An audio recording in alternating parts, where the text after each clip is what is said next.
all rise and salute the flag. Pledge allegiance to the flag of the United States of America, and to the republic for which it stands, one nation, under God, indivisible, with liberty and justice for all.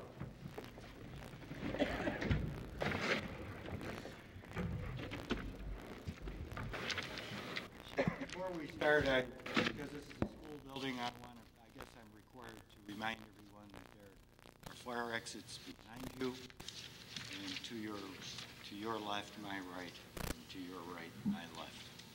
In case of fire, please use one. I'll call the Common Council meeting to order, and I'll take the roll. Please answer with yes. First word? Yes. Second? Yes. Third? Yes. Fourth? Yes. Fifth? Yes. Sixth? Yes. The purpose of the public hearing this evening is to listen to comments from the public about a proposed exchange of land between the Fulton School District and the City of Fulton. I guess historically what has happened through the years is at some point, either when the Fulton School District was taken away from the city,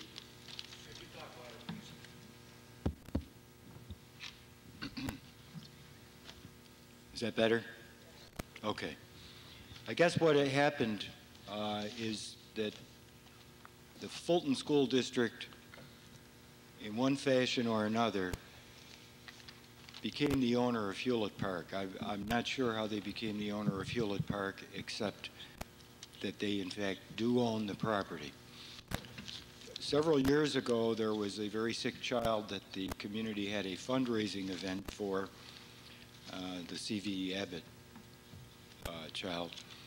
And apparently, the people that were involved in that fundraising came to the city of Fulton and asked the city if it was all right to put some playground equipment on what was known as Hewlett Park.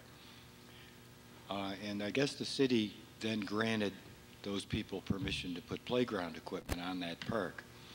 It has subsequently been discovered that the park is owned by the school district. Whether when the city of Fulton spun the school district off, it also happened to take that park with it, or whether someone deeded it to the school system is not known. We're just trying to correct a problem of land that is owned by the people in the city of Fulton and straighten out the ownership. We do not intend to take any action tonight. We intend to listen, and I understand that one of the parcels involved in our proposed exchange, which is the Chestnut Street, the paper street that exists out here to the north of the school, there's a gentleman by the name of Mr. Benway that owns 2 lots along the lake. And certainly, I've talked to the school district, and if this land were ever exchanged, the school district would continue to grant him, they have stated they would continue to grant him a legal right-of-way across that land so he could get to his property. And with that, that's all the history I know, but I'm willing to listen to anyone here this evening that would like to talk about this issue. Mike? What's the property going to be used for? Why do they want that end of the street? Mr. Blue? Yes, the property, the parcel of land we're speaking about is approximately 60 feet to the north of the school parking lot on the adjacent to Recreation Park, and 335 feet west towards Lake Mianawana. And for the immediate future, there is nothing planned, but in the future, if any type of construction or anything came up where it would be to the district's advantage and economically we could expand the parking, it would be able, this parcel of land coupled with some land the district owns would produce 53 more parking spaces at the north end of the school. And in the summertime and during the activities, the school property or parking lots are used for city recreation purposes and vice versa. Because as the mayor did say, the property is owned by all the people, regardless if it's the school or the city. So right now, the immediate plans, there is nothing planned. All right, now, that's supposed to be a 66-foot right-of-way, right? 50-foot right-of-way? What property do you want? You want starting at the north right-of-way of Chestnut Street going north? Or do you want to stop at the south right-of-way of the street? Okay, looking at where Chestnut Street ends, the pavement area ends in the dirt paper road. It's not a paper road, they use that street. Okay, right. What we're referring to would be, No, a paper road is an abandoned street, and that's not an abandoned street. it would be 60 feet from the school property line towards Route 3, towards Recreation Park, which would be north. And, you're assuming the 60-foot right-of-way of Chestnut Street itself. Yes. Do you go any farther north of Chestnut Street? No. It's all you're going to assume. Yes. Why can't you use the south end of the school for more parking? We live on that side of the street. We've been dumped on for years from the school system with all the traffic and everything else going through on Chestnut Street and on Dennishay. Why do we have to assume more, 56 more cars? Well, hopefully, you may have noticed a difference with the parking lot that we do have on the south end. Obviously, if we could put more parking on the south end, it would be to our advantage to do that, but there's no more property. But you have more parking now than you've had in years. I mean, you didn't lose a lot of parking space when you added on the north side. Why should we be saddled with more traffic on the Chestnut Street side now? And you know yourself that you're not going to do this in the future because you never did finish off the north end of that parking lot, assuming that you were going to get this property, which you probably will end up by getting, but we're very, very much against, because I think that's going to add to the pollution in that area. If they're talking about making public walkways along the lake and everything else like that, with more traffic down there, the people living in that area are, I know you don't have too much of a representation there, but the reason why you don't is nobody heard about this thing until today.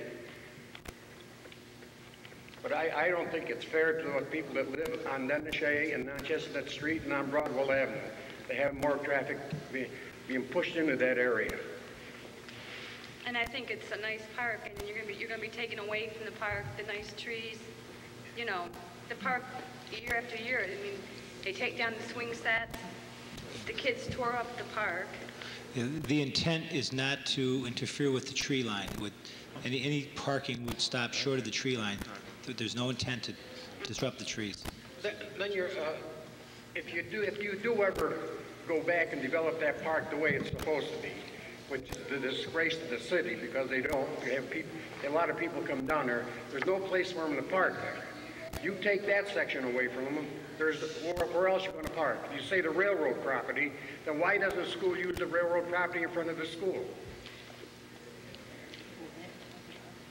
See, that's the intent would be to make that area parking, which the public could use it for with recreation park. People park there in the summer now. That's the intent, is to allow the public to use it. Well, I brought it up just now. Oh, yeah. Don't give me that stuff. That's... I'm sorry, but I'm too upset to bring it up any more farther. You people just don't think of the other people.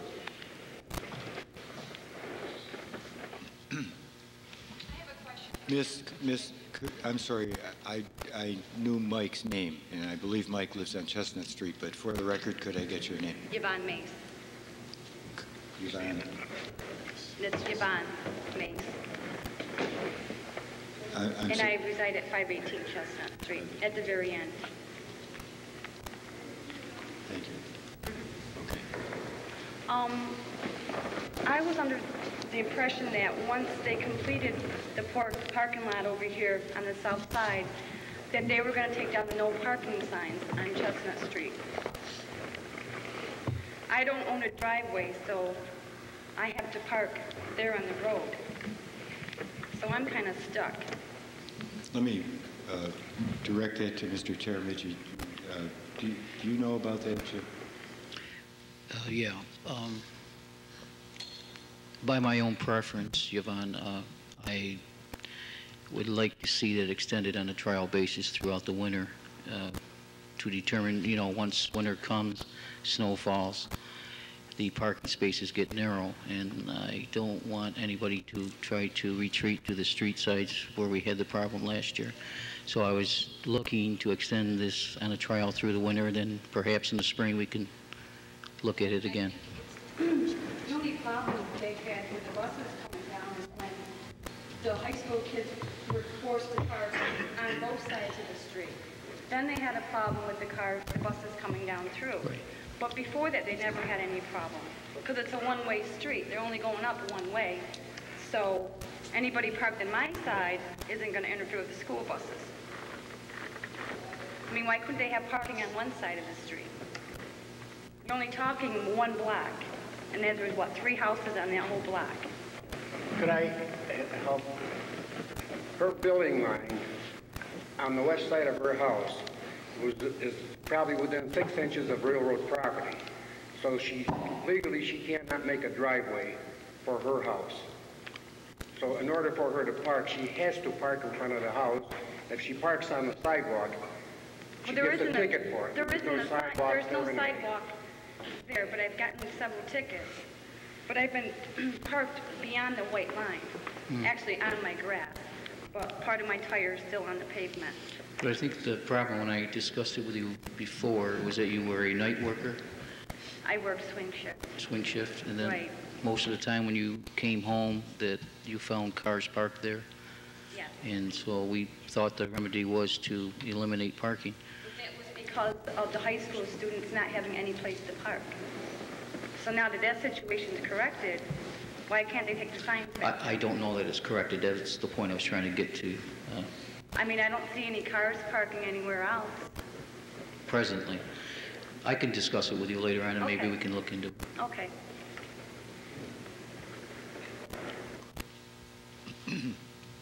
Pardon me, anyone else have any comments?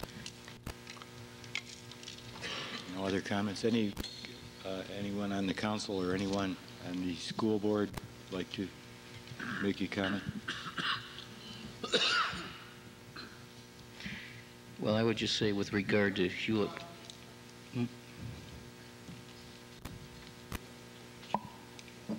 She wanted to know about parking from that one. Another question on that acquisition is, if you're going to swap property, why don't you swap the property for something that you can put on the tax rolls? Otherwise, let's leave it just the way it is. Neither of those properties are on the tax roll now. Sure, they got Oak Street there with doing nothing. Swap for Oak Street and put it on the market and sell it. Or you got a big field out on Cedar Street. Put some of that property back on the tax rolls. Thank you. Mr. Termaggi? yes. I would just say in regard to Hewlett Park, I don't know at the present that it fits into the overall master plan of the Recreation Department. I would like to see some recommendation come out of the Recreation Commission. I know in previous meetings they have chosen to shut down, if you will, all the small neighborhood parks and concentrate and focus on a major park on the east and west of Fulton. So therefore, I would like to see some direction come from the Recreation Commission to help us evaluate this. Was it the Recreation Commission that granted C.J. Abbott's permission to put the... No, it was not. It was done by resolution of the Common Council, perhaps erroneously.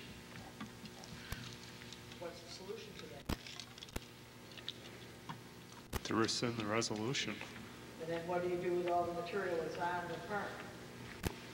Technically, I believe would belong to the city school district. That would have to be an issue you take up legal. Well, it would be your property.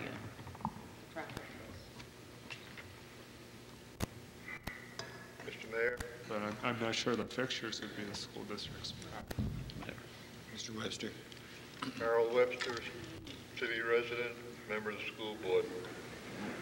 As far as I'm concerned, this has been going on several years now. We met with the previous administration. My primary concern, both as a citizen and as a member of the school board, has been the school district's liability at Hewlett Park.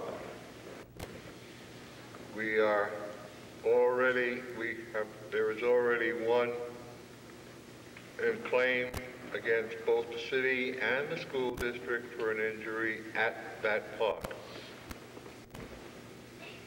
As far as I'm concerned, having that park there on school property that is completely distant from any school building, that cannot be maintained and protected by the school district, is completely wrong as far as the school district is concerned. Since the city opted to put equipment on it, and there has been city playground equipment on it for as long as I've been in Fulton, and that goes back at least to 1965. I feel in all fairness to the school district that the city assume responsibility for that playground. If the city does not assume responsibility for that playground, then I would ask that the city remove all equipment, playground equipment, from that site, so it would cease to be a liability. If necessary, we can go to the school board. I can propose a resolution at the school board that property be fenced in. It's already fenced in on two sides now. It just needs the fencing along the Division Street side. But certainly, if the city has equipment on it, the city should maintain it, and it should not be a liability for the school district. As far as the property swap is concerned, that has been brought up because under state law, any local government, be it a school district, be it a city, or whatever, must obtain fair, so-called fair market value for any property it disposes of. Simplest solution there without any cash exchanging hands is piece of land for piece of land. Thank you. Well, I would speak to the playground equipment removal, or if it should stay.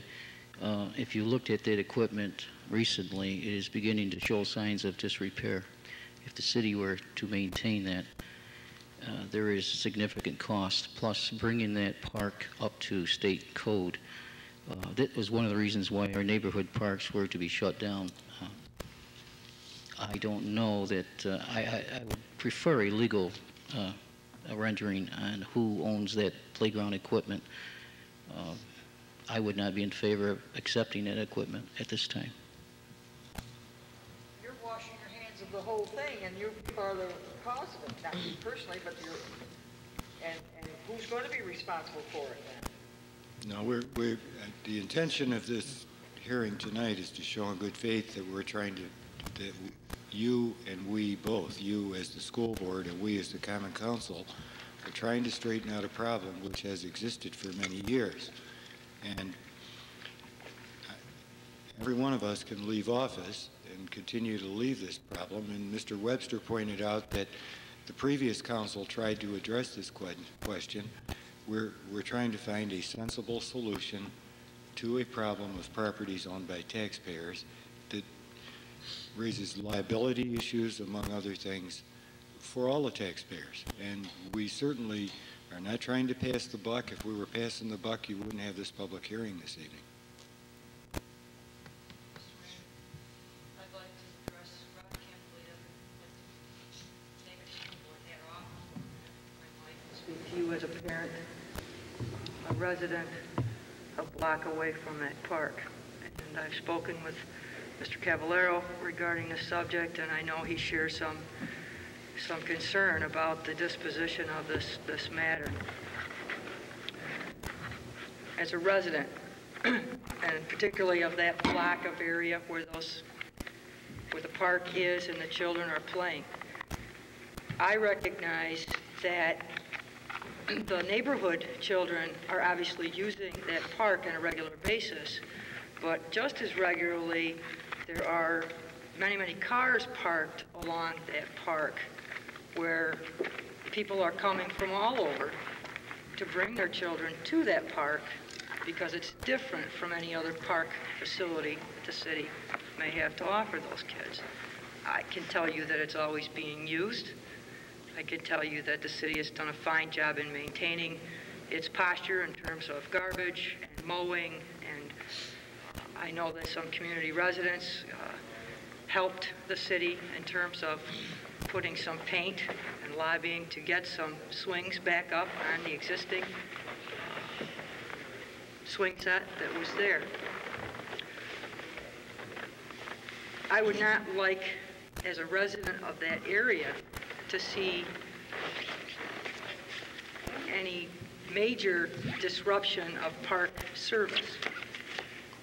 And by that I think it's very nice that any ward or any given area of the city has some opportunity for some young people to go and burn off all that energy which they have, whether that be on a Thursday night or whether that be on a Sunday afternoon.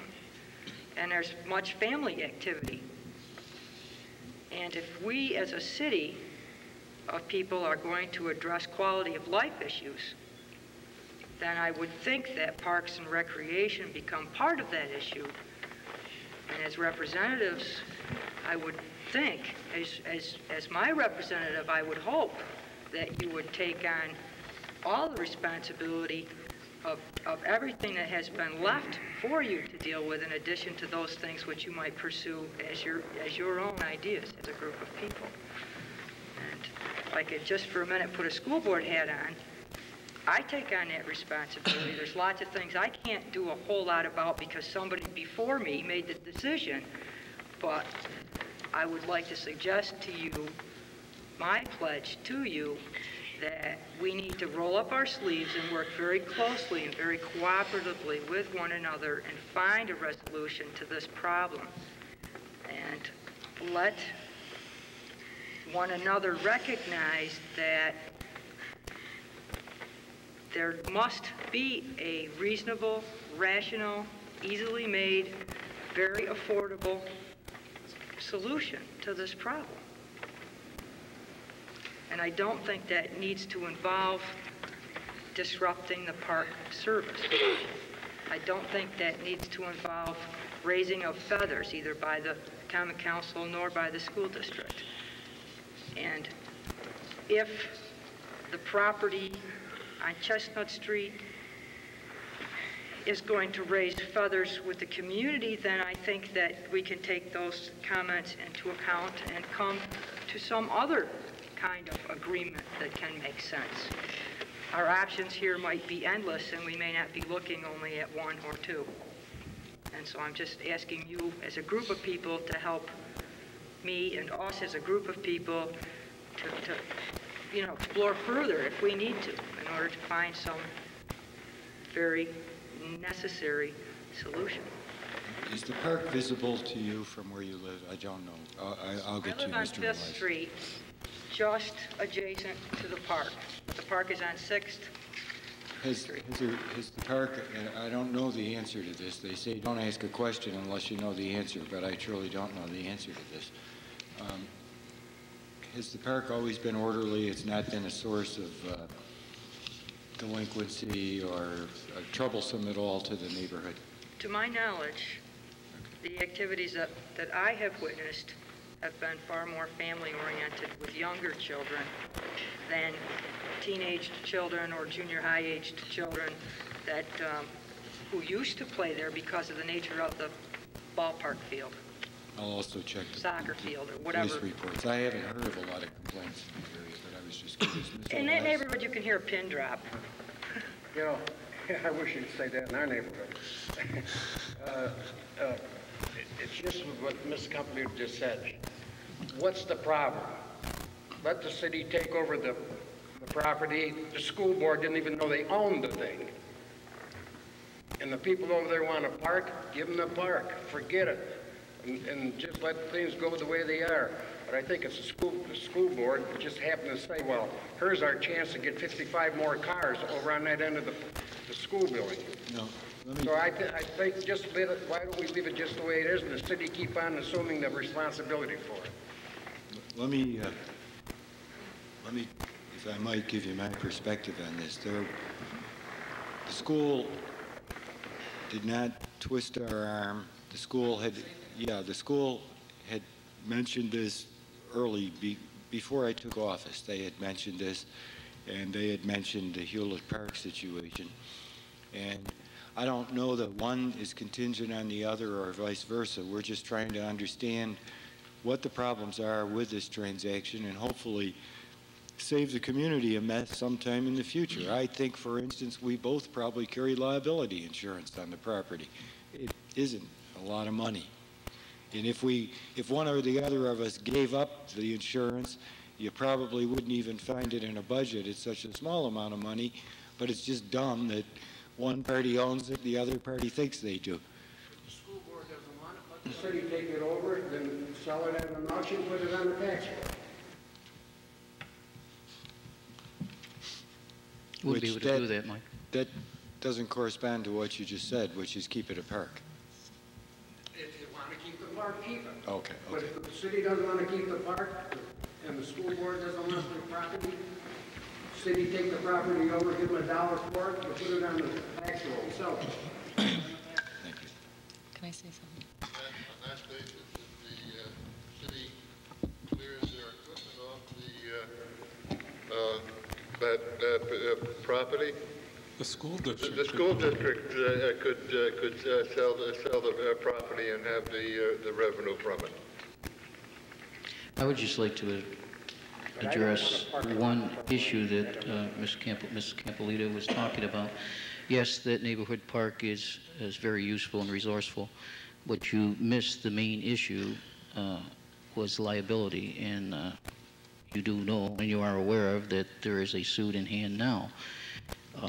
The city cannot afford such a claim. I'm just reading a verse here out of the COTS report, which the Recreation Commission adopted. They voted to shut down, as I said, neighborhood parks. Now, all I am saying is I would like to see it directed back to this commission. Maybe they could review it and offer us a recommendation. But liability is an issue.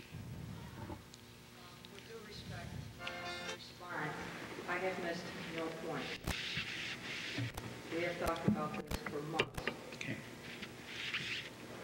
And as a business person in this community, certainly I understand about liability issues. Okay. That's where I'm coming With your from. responsibility comes liability. Well, at present, it is not our responsibility. That's where I'm at. With your responsibility, it comes. What I wanted to suggest was that we have a situation that is lending a great deal of difficulty to two parties, both of whom are trying to live with some decisions that have been made by the same party, but of a different personality. And although we're not the same people who made those decisions, we still have the same responsibilities that they had at that time. And so if we think that their decisions aren't founded at that time, we owe it to one another to work together to get the resolution, get some resolution to the problem, and stop ruffling feathers with one another. That's all I'm suggesting. So roll up your sleeves, let's find a solution together. That's why I think why we're here. Yeah. And I do have a difference. I do think we have a grave responsibility. I think this was the most sensitive issue. I think it was a wonderful cause. And I do think the city, we can't lay blame on whose mistake, what was overlooked, but it is because of a city vote that this park now lays on this property. I do believe it's imperative we work together and find a solution, whether Chestnut Street has to be done in a trade, you know, and I do also would like to work with our Recreation Commission. But I do believe that as a well-run park, I do believe that there will always be a liability issue on anything, any kind of property the school or the city owns. The one thing that I do want to clarify is we just did not recommend to shut down all the parks, just to shut down parks.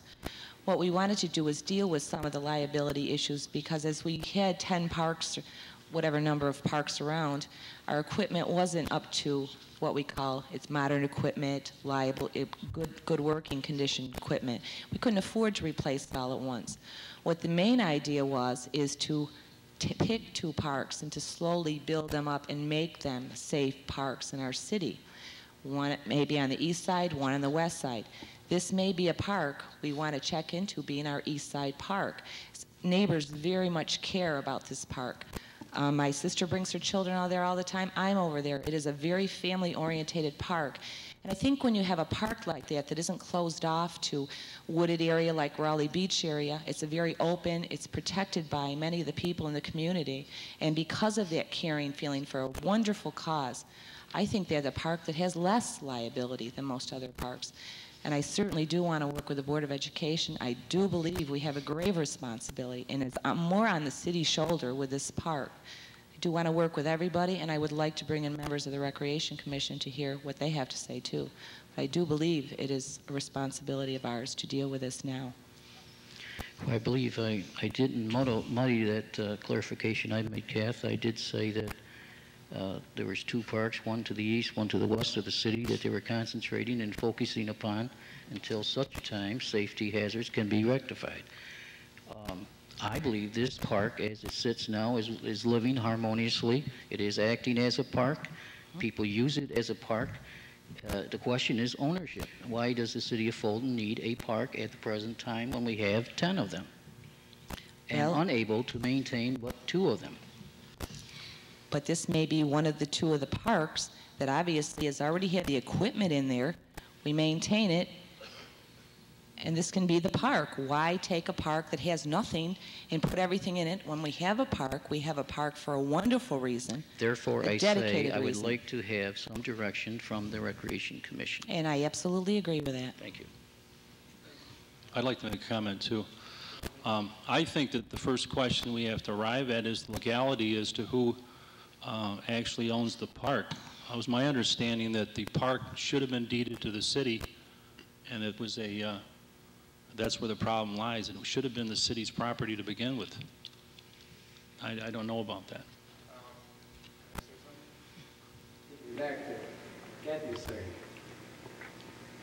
If you want to swap property, if you want the park because it's a developed property, give them one of the parks you want to get rid of. Instead of recreation park, give them another park, give them another piece of land somewhere. Dave. Then swap even with them, but don't tear up recreation park any more than it is. That may be another consideration. Could be. Then sell it to a developer where you're going to get some money out of it. You're all counting not enough taxes. Any other comments? Mr. Grant. John Grant, Superintendent of Schools. In our community, we do perform jointly a number of tasks, and we also operate a number of tasks independent of each other. The responsibility of parks in our community is not assigned legally or generally through practice to a school district. However, joint activities of a recreational nature for the use of facilities, whether they be school district facilities or city facilities, I think is a responsibility of an agency to bring together on behalf of the people. Since we're not in the park business and the city is, since the property is being used quite successfully as a park, if it looks like a park, acts like a park, and is a park, then I would respectfully request that the agency responsible for parks overall accept that responsibility. As far as a trade of property, we at present, I'll reiterate, have absolutely no plans, nor do I anticipate the need for plans for the use of Chestnut Street. We are simply using that as a means by which the transaction could take place. Quite frankly, personally, I don't question that a trade of property is necessary, but it doesn't have to be Chestnut Street. It doesn't have to be anything, as I personally feel. But I do believe that the responsibility and the continued responsibility of parks should continue as it is, which basically the city has been taking care of that park. Enough said. Anyone else? Just one.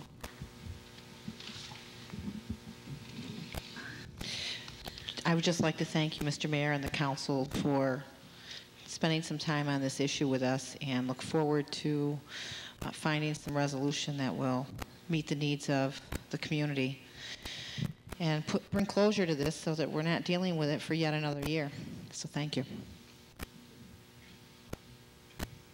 One more question. Yes. In order to make this trade, wouldn't that take an act of the state legislature to do so? The only time where I the think if you really search that out, and I think it has been searched out, right, it is takes an act of right, the only way the state legislature would come into play here is if the school district wanted part of Recreation Park. James Rice called me earlier today and explained that to me. You're not changing the use of it. Oh yeah, you're making a parking lot. No, it's a street. If you trade foot for foot, square foot to square foot, you're going to take a chunk of Recreation Park. Oh, no. No, it's not. It's not square foot. It isn't that. It isn't that at all. It's whatever interest. That's the way I understand. Oh, no. No. Trade Hewlett Park for a chunk of Recreation Park. No. No. Just for the just what would be the street area where the kids parked and made the mess, just up to that point, not into the park at all. No. That's another question. Well, you didn't get the insurance company. Okay, I'll declare the hearing. Did anybody else have anything? Declare the hearing closed. Thank you all for coming. Council has one more item on the agenda, and I'll read you the resolution. Resolved that this common council directs the city clerk to advertise to receive sealed bids in his office in the municipal building located at 141 South First Street, Fulton, New York, on or before October 4th, 1994, up to 9 a.m., to be publicly opened at 9:15 a.m. in the Common Council chambers of the municipal building for tree and stump removal on city right-of-way property in accordance with the specifications prepared by Chief Code Enforcement Officer Daniel Vaughn.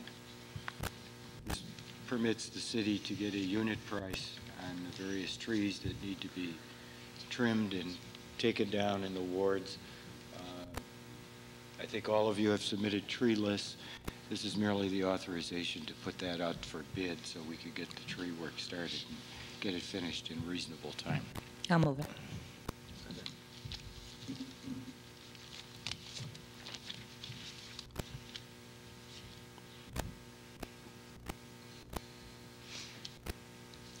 On the motion, first ward, Yes. second. Inasmuch as we need that type of work done badly, I cannot approve it. The gentleman putting together the specifications, it's not within his present job scope. No. Third ward, Yes. fourth ward, Yes. Fifth Ward? Yes. Sixth Ward? Yes. Motion carried.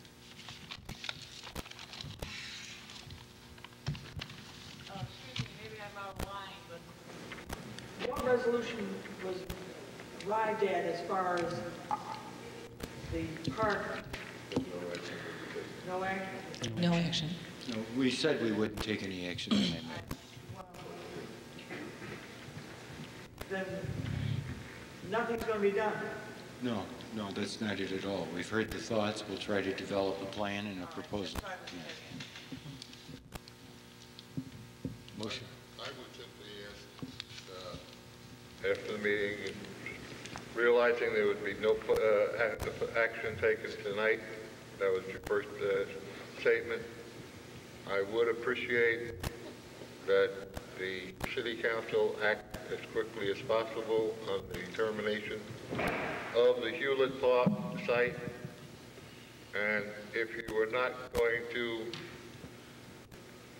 take it over with all the liabilities, if you notify the school board as early as possible so that we can take other action. I appreciate it. Will do. Motion to adjourn?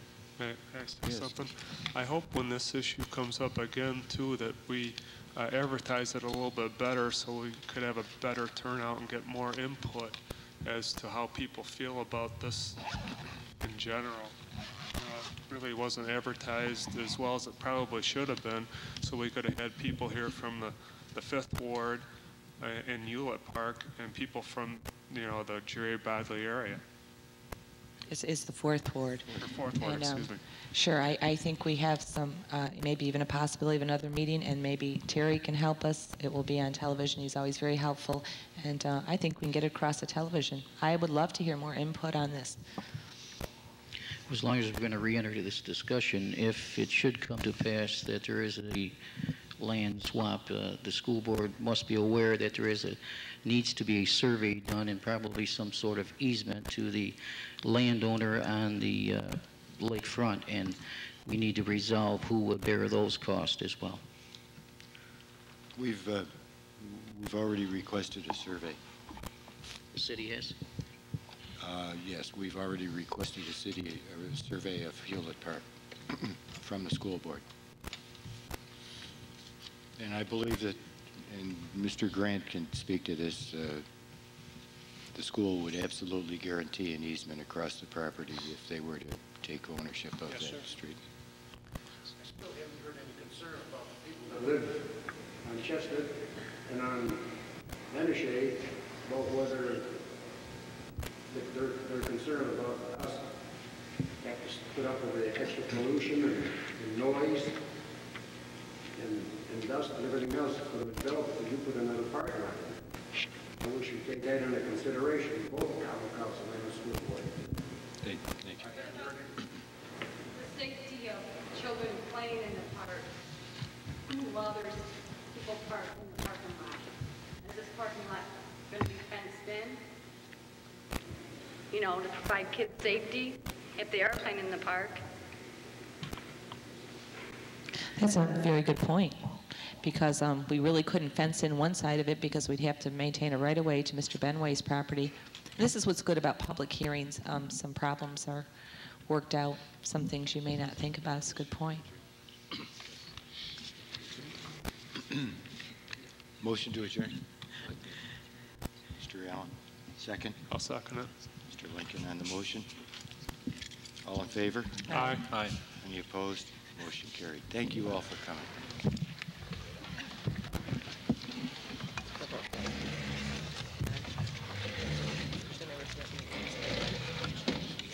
Thank you, John.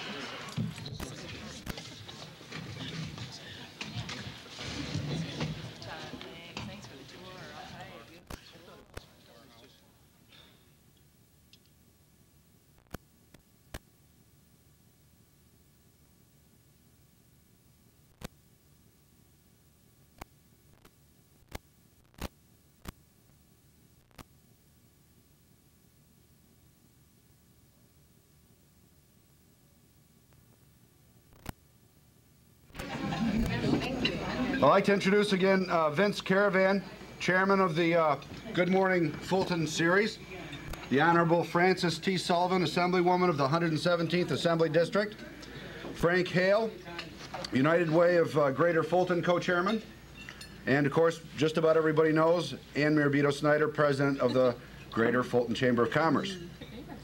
I'd also like to introduce our newest chamber member, Roger Broadwell of Fulton Donuts.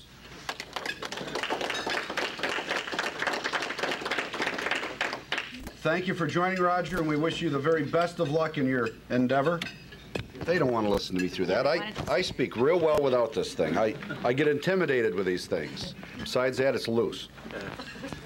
I'd also like to thank Terry Reynolds of Save Video Productions for taping this program this morning, and it will be broadcast on cable channel number 36.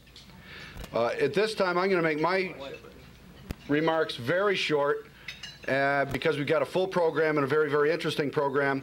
So at this time, Ann, if you'd like to take over.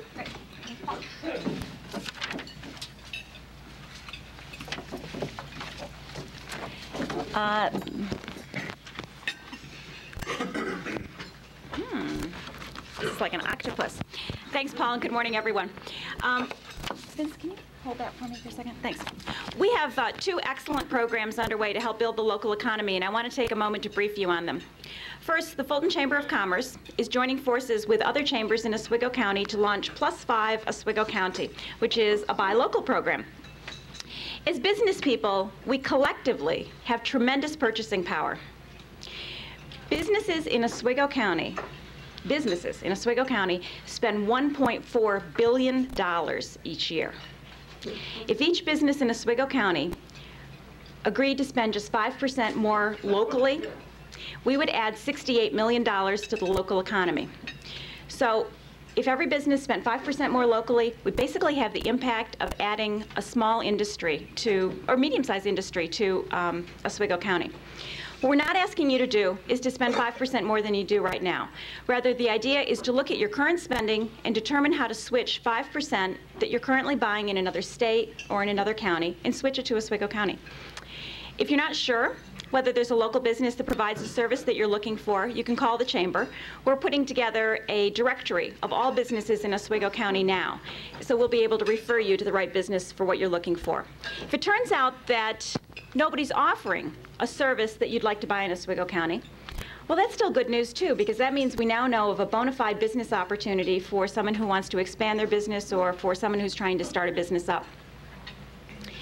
There are many local businesses who are willing to match the price, service, and quality of national and regional suppliers if you would just ask them for it.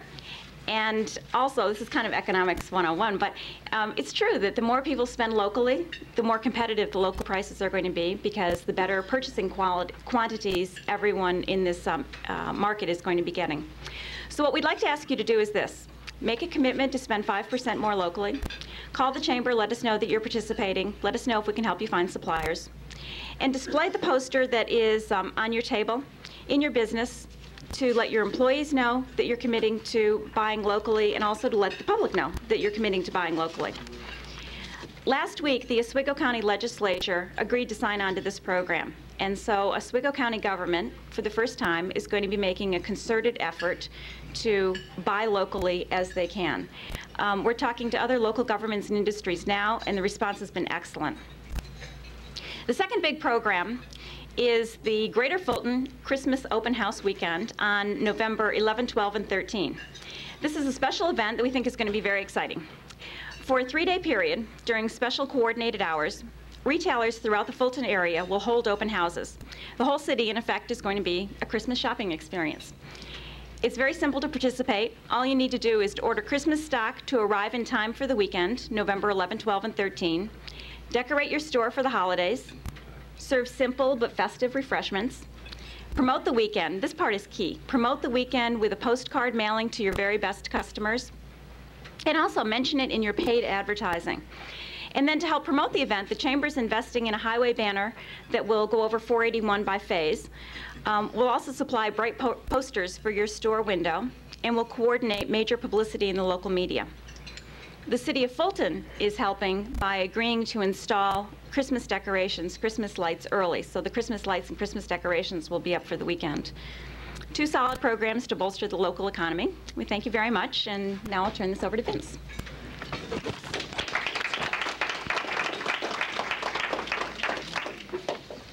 Now, how are you going to get out? I'll slide. I'll slide, but we need to speak into the microphone, otherwise we won't get picked up.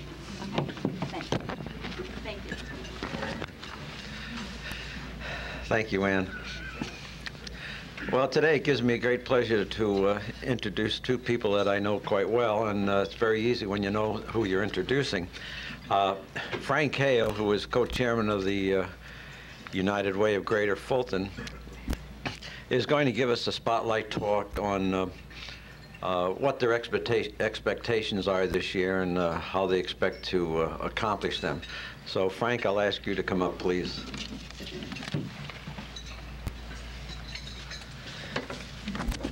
Thanks, Vince.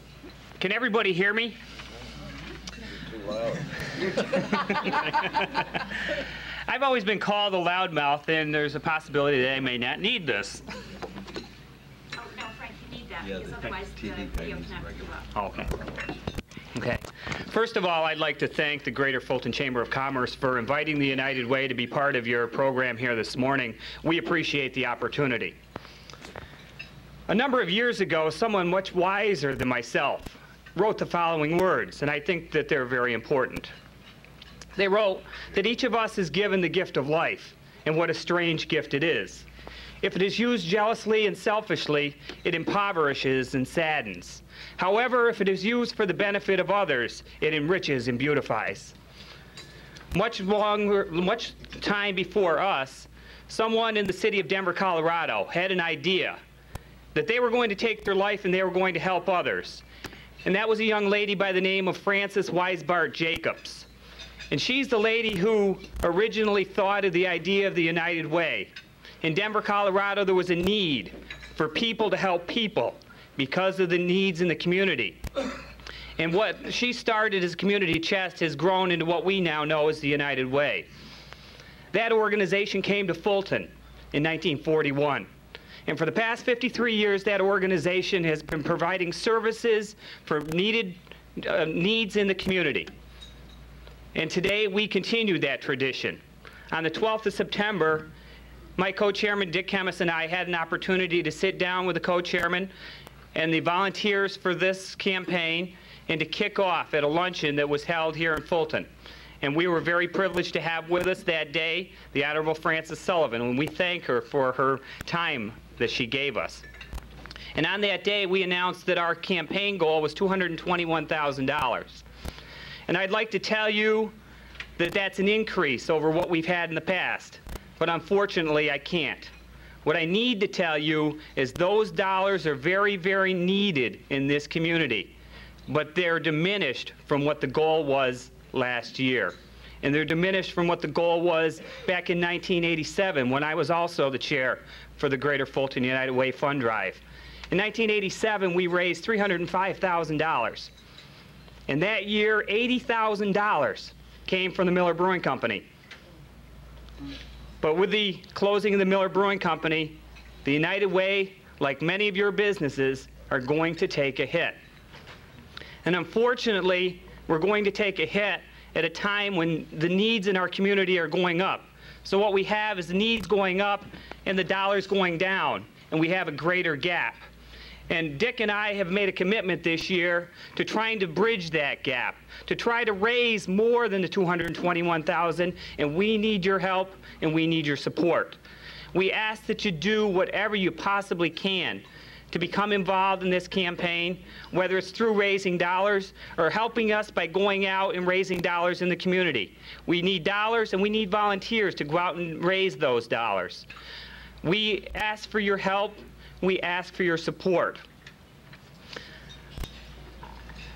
Also, a long time ago, someone wrote these words, and the man's name was Edward Everett Hale, and he was a minister in New England.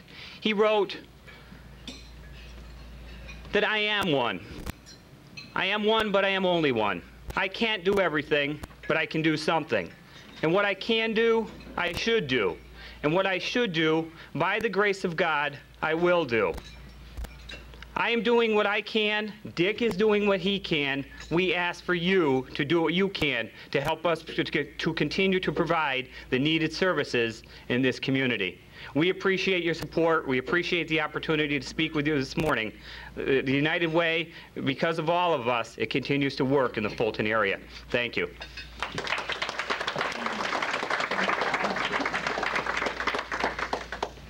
Thank you, Frank. We know you have a tough job ahead of you, but I think you've got the enthusiasm, and with our help, you'll reach that goal. And now, our main speaker of the morning, Assemblyperson Frances Sullivan. She's talked to us before. As I'm sure everyone in here knows her. She doesn't really need an introduction, but we have to go by the program and do everything formally.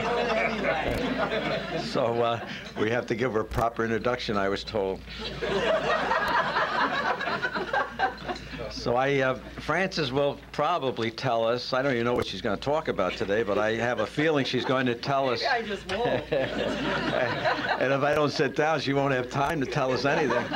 But I imagine she's going to talk to us about maybe in review what was accomplished at the last session, and maybe what she expects to happen in Albany at the next session. So Frances Sullivan, our assembly person.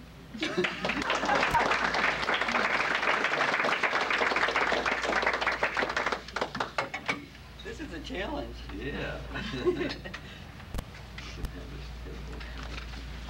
Well, I have to bring the newspapers in case you haven't seen them.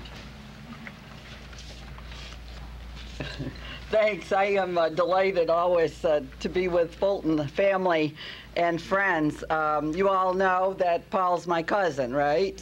So it's good to be here. I have been asked this morning to provide an Albany update of the 1994 session, to give you an overview of what was accomplished, what wasn't, and what needs to be. Let me put in a couple of disclaimers right at the outset. First, my remarks will be biased. It's my understanding Senator Wright spoke with you in June, right after this year's budget was passed. And to the extent that I talk about budgetary successes and failures, you might wonder if we work in the same city. It's not so much the location, however, as it is the makeup of our respective houses. As a member of the minority in the Assembly, I like to think that we have the luxury and the duty to act as the loyal opposition. We serve as sort of a watchdog and are able to point out deficiencies and propose reforms. As a member of the majority in the Senate, Jim has the responsibility to support measures which have been negotiated by his leader. It is of some current interest to note, I think, that the only Republican senator who did not vote for the budget during his tenure is gubernatorial candidate George Pataki. Which brings me to my second disclaimer. I know that this is not intended to be a political forum, but you all know me, and there is no way that I can avoid my comments being colored by politics. And even if I had the very best of intentions, I would have lost them after spending last evening with Senator Pataki, along with several hundred other people at a function in Syracuse. There was an excitement and an enthusiasm for his candidacy which I have not witnessed in New York State politics in 12 years, virtually since Mario Cuomo's first campaign for governor. And let me say, with deep partisanship, and I promise not to mention this again, I truly believe that the one true best hope we have to regain control of spending, reduce taxes, repair our sagging economy, halt the closing and relocation of business, reverse the mass exodus of jobs, foster growth and opportunity, restore public confidence, and return an era of prosperity to our great state is the election this year of George Pataki. That wasn't too partisan, was it? I could give, I thought Don Bullard might be here, and I could give equal time if somebody wants to speak for Mario. Having established my biases, let me now mention this year's significant accomplishments, which won't take long. Actually, many of the most noted legislative accomplishments of the last term and of every term were originally advanced by Assembly Republicans, usurped and rewritten by majority members as their own, and then passed by the 150 Democrat-controlled House. Among these important measures were adoption of the Family Protection and Domestic Violence Intervention Act, a comprehensive pro-arrest approach to protecting victims of domestic violence and prosecuting perpetrators. Establishment of a DNA base for sex offenders. Expansion of finger imaging of welfare recipients to 12 additional counties, including Oswego. Implementation of enhanced mechanisms for identifying and finding missing children, as well as a number of tax relief initiatives included in the final budget.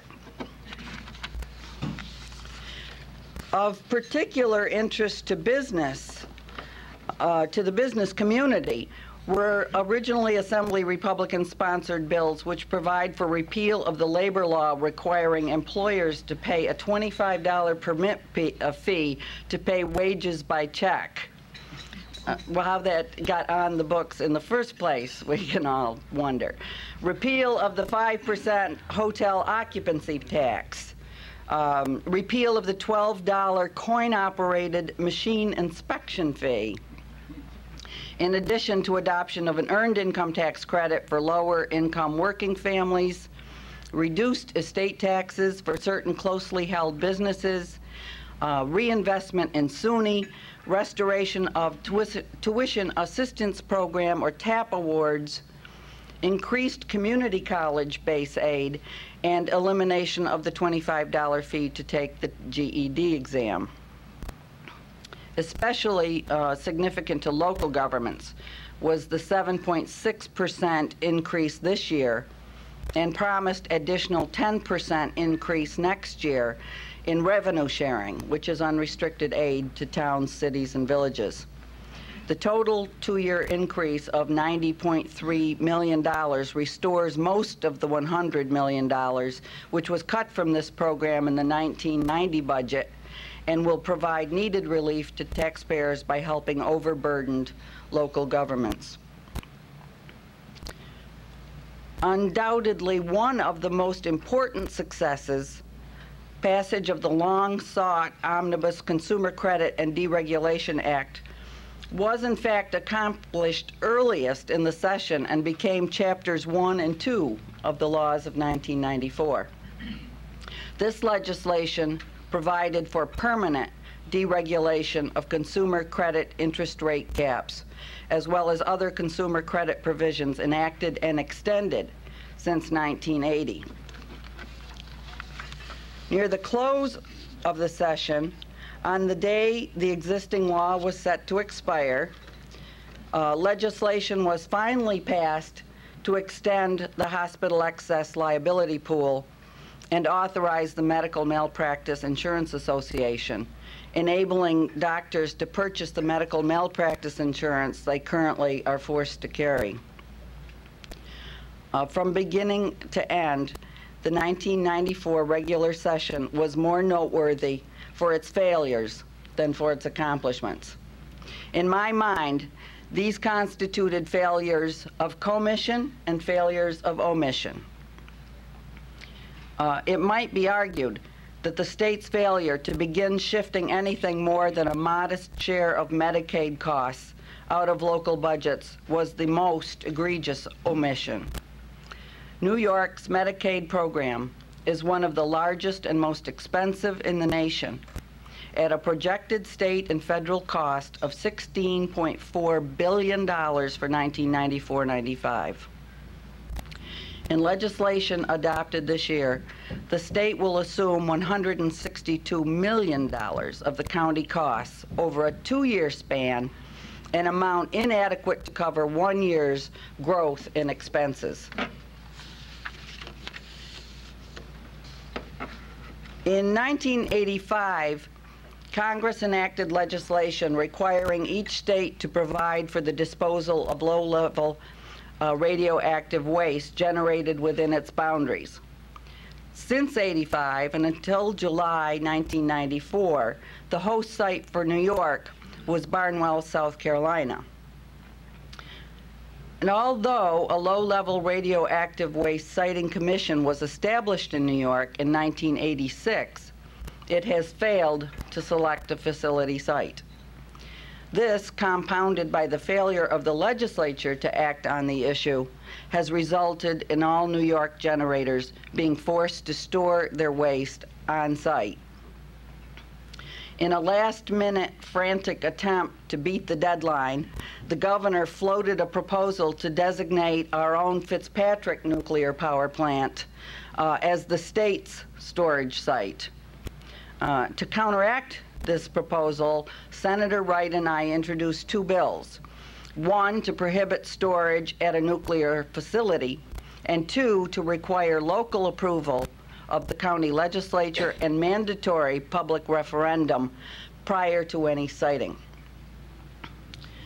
And while it is unfortunate that this important issue had not been addressed in a timely fashion, locally we can be gratified that the governor's ill-advised proposal did not receive prior or further consideration before the end of session. Of course, we all know that this is very much a live issue, and you can be sure that both Jim and I will continue to be vigilant until it is resolved. Other serious omissions in this session were the inability to reach agreement on an anti-crime bill, lack of workers' compensation reform, in particular repeal of Dole v. Dow, and failure to provide a long overdue cost of living adjustment or pension supplementation for our retirees. As grateful as we can sometimes be, as in the low-level radioactive waste issue, for acts of omission, I can find no redeeming value to detrimental acts committed on the taxpayers, and nowhere does this hold more true than in the annual budget. The 1994-95 New York State budget passed a record 69 days late, totals $63.3 billion, up $5.4 billion from last year, representing over a 9% increase in spending, more than triple the inflation rate, and double the projected rate of growth in New Yorkers' personal income. Newspaper headlines across the state following its passage tell the story in a broad sense. A budget delayed and deficient. Bloated budget passed. Taxpayers left out in Albany. Albany deal, nothing to celebrate. Late, lard-laden budget. Try saying that one. Bigger, badder budget. New pork steak. Pork and bologna. There's plenty of both in the tardy state budget. Specifically, the state personal income tax cut was reneged upon for the 5th year in a row. And in fact, the personal income tax rate was raised from 7.6% to 7.9%, while the standard deduction for a married couple was lowered from $10,800 to $9,500.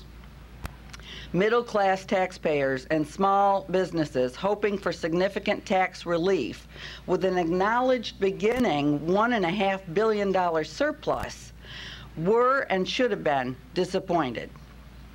Although it was touted as a tax-cutting budget, taxes and fees were actually increased by more than $1 billion. A spokesman for Support Services Alliance, an organization of 8,000 small businesses, noted that while there were warranted tax cuts for larger businesses, there was relatively little tax relief for the state's 450,000 small businesses. In a poll of more than 600 small businesses in the state on the effect of this year's tax cuts, 34% said there would be no benefit, and 48% said they would be of little benefit. Asked how the outcome of the state budget affected their confidence in the future of New York as a hospitable place for business, an overwhelming 87% said they were discouraged or very discouraged. In a widely reported discourse with Dan Walsh, president of the New York State Business Council, my leader, Assembly Minority Leader Rap Rapelier, declared this year's budget to be a betrayal of New York businesses. Indeed, even the so-called relief provided to large business and industry amounted to an overall increase. The temporary, and I've learned there are no such words in Albany as temporary or sunset. The temporary business tax surcharge of 15% was scheduled to remain at 10% this year and be eliminated next year. Instead, the surcharge was raised to 12.5% this year, scheduled to go to 7.5% in 1995, 2.5% in 1996, and not be eliminated until 1997. The petroleum business tax is another example of a broken tax cut promise. This tax rate was supposed to be linked to an index of petroleum prices, which, as you and I know, have dropped sharply since the 1990-91 Persian Gulf crisis. Had the petroleum business tax index not been frozen for the third consecutive year, I might add, in the 1994 budget, a natural 20% rate drop would have occurred, translating into a savings of 2 to 3 cents on a gallon of fuel. Other indicators of faulty fiscal practices, failures of commission, abound. While for the second consecutive year, legislation was passed to prohibit unauthorized borrowing, commonly referred to as backdoor borrowing or borrowing without voter approval, the improper practice was continued under this state budget. Appropriation-backed debt now amounts to over $18 billion, with an additional $2 billion in backdoor borrowing authorized in the current budget. This, at the same time, the electorate has voted down recent bond issues, such as the Environmental Quality Bond Act in 1990 and the 1992 Jobs Bond Act. The voters refusing to authorize the state to continue borrowing for current programs, the cost of which will be passed on to your children and grandchildren and mine. You do all know that I have a 6-month-old new Pat Sullivan, don't you? A further ill-conceived gimmick used to make the budget look better than it is entitled to is the reliance on one-shot revenues. In the 1994-95 budget, these total $780 million, including $190 million from the dedicated transportation fund. Dedicated, another word, which has no meaning in Albany. In recent years, the reliance on one-shots has been a major factor in reducing New York's long-term bond rating to a tie with Louisiana for the lowest level of any state. As objectionable as these practices and the unchecked increases in state taxes and fees are, the real problem lies in the huge amounts of new spending which continue to proliferate. In this year's budget alone, spending outpaced tax cutting by $6 to every $1, the largest jump in the last decade. Dan Walsh expounded in a recent Business Council newsletter that the only way to cut taxes dramatically and to be able to continue to cut taxes is to control spending. This is a discipline in which the present administration has apparently been unwilling or unable to engage. State-supported spending, excluding federal grants, now totals $43.3 billion, an increase of nearly 10%, at a time when the state's economic recovery is expected to continue to lag the rest of the nation. In no area is this more outrageous, in my view, than the majority's continued political practice of pork barrel expenditures, euphemistically termed member items, legislative initiatives, or in a recent Bragman newsletter to constituents as job creation, economic development, and tourism initiatives. Translated, that means in this year's budget, there is $148 million in special interest, local interest, legislator-dependent, politically motivated pork projects. Included in this total is a whopping $128 million in new or improved sports stadiums, making sports teams in New York, as one writer described it, wards of the state. Which brings me happily to the current series being published in the Syracuse newspapers. While preparing my remarks pertaining to state government for this morning, I thought how necessarily dry, yet hopefully informative and not too boring. If I wanted to be dry and boring, I'd run for state senate. They're not all like that. But that's what they call them. But before we discuss some of the juicy issues raised in the Syracuse articles and anything else you want to talk about, let me offer a brief summary of specific proposals that I have sponsored or support, which I believe will improve the present process and help to turn around the anti-business, anti-taxpayer climate created by the practices of the current administration. First, in the area of tax cuts, it is imperative that we keep the tax cut promises that have already been made. We need, in the very next budget cycle, to adopt the final phases of the 1987 personal income tax cuts, now 5 years overdue. In addition to implementing these rate reductions, the rates should be indexed to inflation to avoid the automatic tax hikes now caused by bracket creep.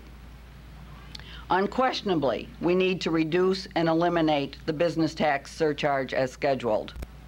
The petroleum business tax must be indexed, allowing taxes to drop as oil prices drop, passing savings on to businesses and consumers. New York has been rightfully labeled the most expensive state in which to die. In fact, a major portion of this year's budget surplus, which you might not know, was a direct result of the death of a wealthy New Yorker. New York's estate and gift tax approaches 21%, the highest in the nation.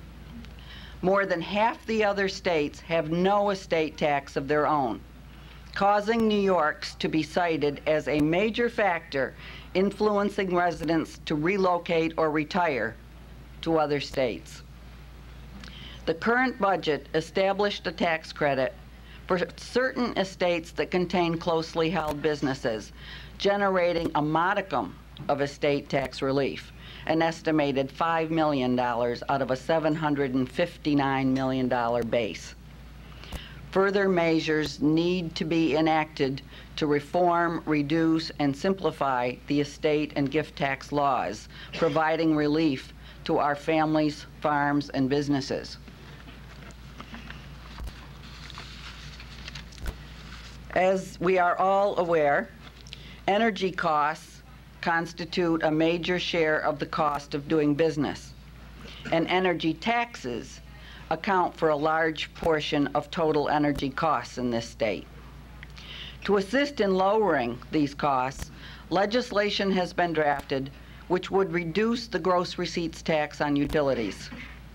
This tax upon a tax is based on a utility's total receipts rather than net income and serves to drive up consumer costs for energy and telecommunication. I feel certain that we will see some movement in this important area in the next session.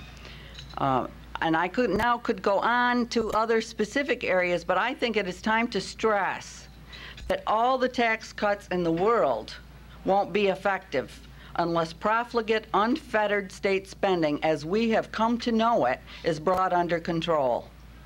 We cannot continue to spend money faster than New Yorkers can earn it. To that end, our conference continues to advocate for the imposition of a constitutional cap on growth in the state budget. This cap would be linked to personal income to ensure that government grows no faster than the private sector economy that supports it. We also believe that a vote of 2/3 of both houses of the legislature should be required to approve any tax increases. In addition, it is clear that more rank-and-file lawmakers need to be included in the actual budget process. This could be accomplished by our proposed joint budget committee, to be composed of 14 members, 5 from each house, plus the leaders of both parties in the Assembly and Senate. The committee, along with the governor, would be responsible for negotiating a budget, which would then be presented to the members of the two houses for final debate. And the whole process should be opened up to the press and public. Removing the shroud of secrecy and doing away with the image of trooper-guarded locked doors which surround current budget negotiations could go a long way in restoring public confidence in state government. Communication, fresh ideas, and expanded participation surely couldn't hurt and just might provide the key to improved, more equitable budgets in the future. And just as budget negotiations need to be opened up to public scrutiny, so too should the legislature be held accountable for its allocations and spending practices. And in light of the ongoing news articles, I feel rather smug that in a recent newsletter I already called for a full detailed disclosure of the legislative budget. The other questions that the articles raise are valid also, and I'm not only willing but eager to share the secrets of the chamber with you. And having said that, I think that it will be a good place to stop and talk about whatever you'd like to, and also to thank you very much for letting me be with you this morning.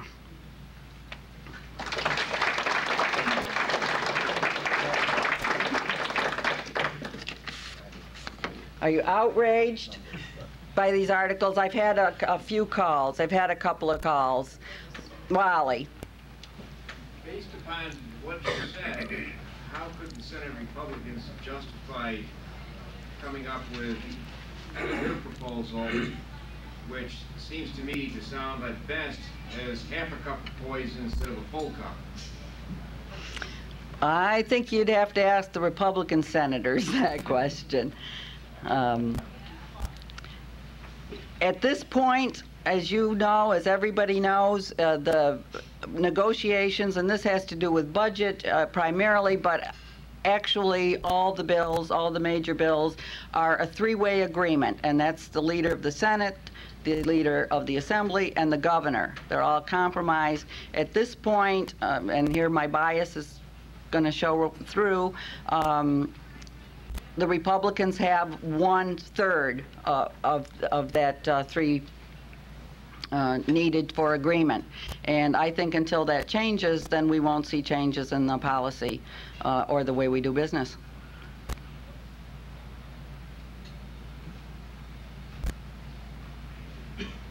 Werner. as you all know, one of my favorite subjects is workers' comp. Is there any chance that Dole v. Dow will be introduced this year to be overturned? For the first time this past year, it was talked about in the Assembly. Again, the Senate is further ahead with it than the Assembly is. So far, they've refused. But for the first time, it was included in talk of workers' compensation. A lot was, in my view, not done this year because of its being an election year. And a lot of the hot topics, if you will, the more controversial topics, were left undone in order to protect everybody's record, I guess. I don't know. Fran, could you explain what Dole v. Dow is? Well, it was a lawsuit. And its liability carried to the company. It goes back to the company. If there's a problem, the company is ultimately liable. And the courts have held that this was all right. And what they were looking for in the legislation is a repeal of that in order to remove that liability. In assets. And we're the only state left, that's correct, that still has that. I thought everybody'd be yelling about the travesties of the legislature. I had one gentleman called, didn't leave his name, message was on the machine, and it was, do you take NyQuil to go to sleep? How do you look at your children? I like it when they do this because it really supports what we have said all along. I love it when they talk about the staff allowances. I like it when they talk about Michael Bragman's office, for instance, and his big staff, because it gives me the opportunity to tell people that I have one person in Fulton, one person in Albany, and that's it. As a freshman legislator, a Republican is given $38,000 to staff 2 offices. As a Democrat freshman is given $60,000. So the inequity starts there and then grows. Dave. General question on staffing, kind of what appeared in the newspaper on Sunday. Where do you see, I mean, any businessman would take the assumption there's a few $100 million or $1 billion that ought to be removed from staffing. What do you see as particular areas that could be cut? Or am I putting you on the spot? Certainly not my office. Understandably, with 2 people, certainly, understandably. Certainly, I think it's a bloated bureaucracy in Albany. The staff has grown and grown, $4,600. I mean, the figures are accurate. I don't quarrel with any of the figures that you're seeing. We've got too many mid-level commissioners. We've got a layer in there that doesn't need to be there anymore. It's just as I said, there's no temporary, there's no sunset. Once the job's created, there's no thought of eliminating it through attrition, or, you know, even not having somebody lose their job. And there's definitely cuts that could be made. The staffs in some of the bigger offices, the leaders' offices are huge. They're huge. We have an intern program which is so helpful to those of us who don't have large staffs because it provides another set of hands. And for the session, it's a college program. They get credit and a modest stipend from January to May. And I have had friends of interns of mine who've been assigned to a Democrat Assembly office who never see their member because there's so many people working in there that they don't even meet them, you know. And for us, it's an absolutely invaluable asset. So there are countless ways it could be trimmed. Jim. I think that all of us courts are worried about waste and stuff, but I think your latest newsletter was a worthy mailing because of the way it was structured, where it had a synopsis of a number of bills and it was very short. I found it good because I mean, as a business person, you can't keep reading up on everything. That's your job, you know. But you could look through there quickly and you could say, oh, there's something maybe I should call and get more information on. Thanks. So if you're going to do more newsletters, I'd like to see them just like the last one you did. Liking the graphics coming from you. Thank you very much. The fact that it was a short synopsis of a lot of different bills. Yep. You know, it wasn't like, I did this yesterday, or my office Thank did you. that. It was this bill and, you know, what it was, this bill and what it was, and it was like 2-3 pages of just the bills. Thank you. We try to get a lot of information into an obviously very small space, and you know, that is controlled. What we're allowed to mail, as far as the size and that kind of thing. So we tried to get in a lot, and I appreciate that. Thank you. Taddy. You don't get very many questions.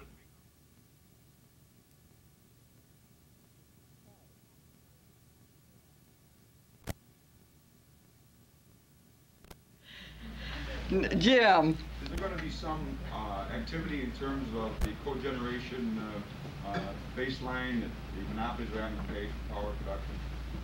Are you talking about the non-utility generators and I think there's going to be a lot of activity in the energy area this year. I think we're going to see a lot of changes. As to exactly what they are at this point, I don't know, but that is in such flux, and my friends from Niagara Mohawk are here in the middle. There's two sides to that. We see it a lot locally, I think, because of Scythe because we have Scythe and because it's such a big non-utility generator that we hear a lot more about it than some other parts of the state. But I don't think there's any question that we're going to have changes in the energy area. Well, I'm concerned because of the local assessments, like in the town of Granby, about $4 million worth of access that the town has based on that. I understand that we're going to have to cut someplace, but it will have a tremendous impact on Yes, it will. It will. Thank you very much.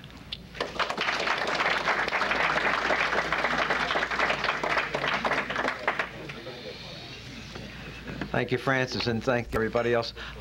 Incidentally, we're not going to be accused of extravagance here.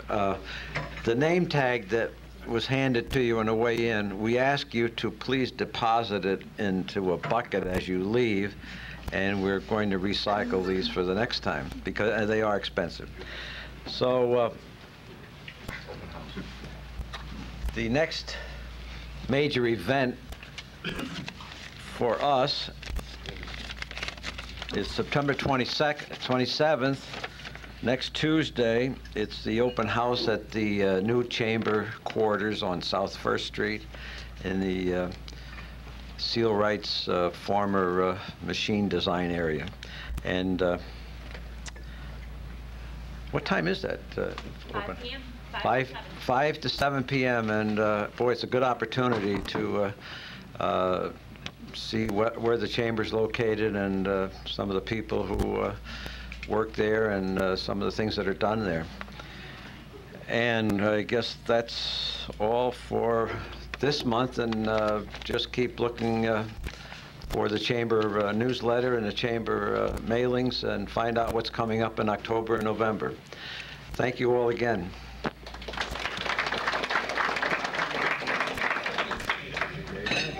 Very good.